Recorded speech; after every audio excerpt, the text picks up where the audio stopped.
now. Hi, my name is Charlene.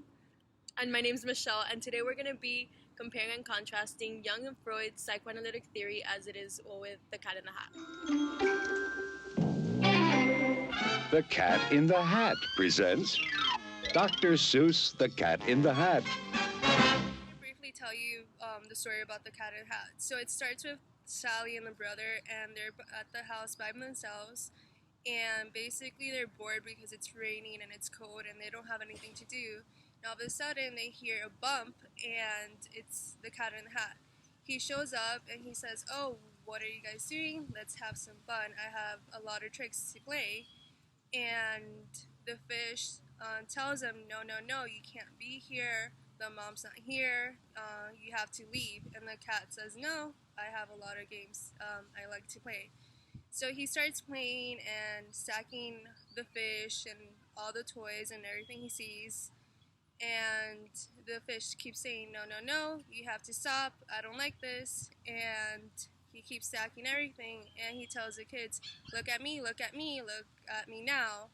And once he's stacking everything up, all of a sudden he falls. And he makes a huge mess. And the fish reprimands him, telling him, "Look at what you've done. You have to leave. There's a huge mess." And the cat says, "No, I don't want to leave. I still want to play." And he says, "Oh, I have another good game to play."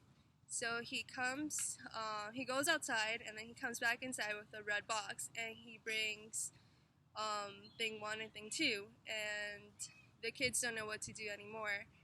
And thing one and thing two start playing, and they're grabbing everything, making a mess, to the point that they even grab the mom's gown and starts flying a kite.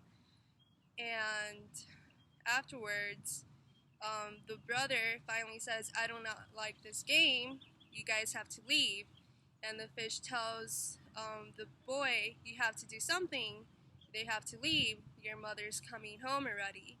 So the brother gets his net and picks up thing one and thing two and gives it to the cat and says, "You have to leave, our mother is coming." So the cat leaves and they don't know what to do, and then the cat returns and starts to pick up his mess, saying, "Oh, every time I make a play, I always pick up my mess." And then he leaves, and then the mother comes back home and asks the children, "What have you done today?" And they don't know what to say. Jung's psychoanalytical theory states that the collective unconscious are the dispositions to experiences representing the basic human behaviors and situations. In The Cat in the Hat, Sally and the brother are the self, who have been making the decisions for themselves. Once Cat in the Hat shows up, they have to choose between listening to the cat in the hat or the fish. Throughout the story, they follow their instincts or archetypes, reaching an individual processes themselves along with the cat in the hat, who at the end, being the trickster, learns that he shouldn't do as he always pleases and that he should follow the rules. For Jung's archetypes, the mom is the great mother, reflecting the ancestral experience of being raised by mothers. The fish reflects the spiritual father, which is the authority, stern, and powerful figure. The cat in the hat, after the climax, and the brother represent the hero, conquering enemies and winning battles, associated with internal psyche struggles to become individuals separate from regressive ties to the mother, also related to the external battles with threatening forces in the world. They are relatively weak individuals but are in touch with special forces that allow them to conquer mighty opportunities. Thing 1 and Thing 2 represent the shadows, unconscious complements to a person's conscious identity, often experiences as dangerous and evil. The shadows exist as a part of the unconscious mind and are composed to repress ideas, weaknesses, desires, instincts, and shortcomings. The box represents the mandala, representing the whole psyche, a symbol of wholeness. And the cat in the hat before the climax represents the trickster, simple-minded prankster who seems to be outwitted but ultimately brings good results. He disrupts an order and has become sterile, and in doing so, he brings the characters back to reality.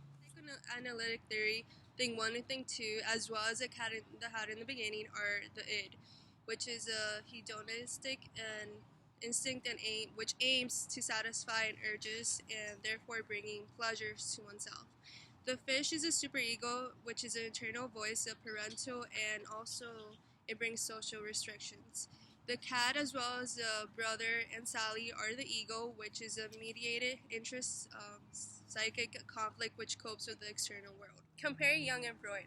When it comes to thing 1 and thing 2, Freud sees them as the id. and Jung sees them as the shadows. As the id, they are there to satisfy urges, being impulsive and providing pleasures. And as the shadows, they provide the same thing. Shadows are the unconscious complement to the conscious, made up of your desires and repressed ideas.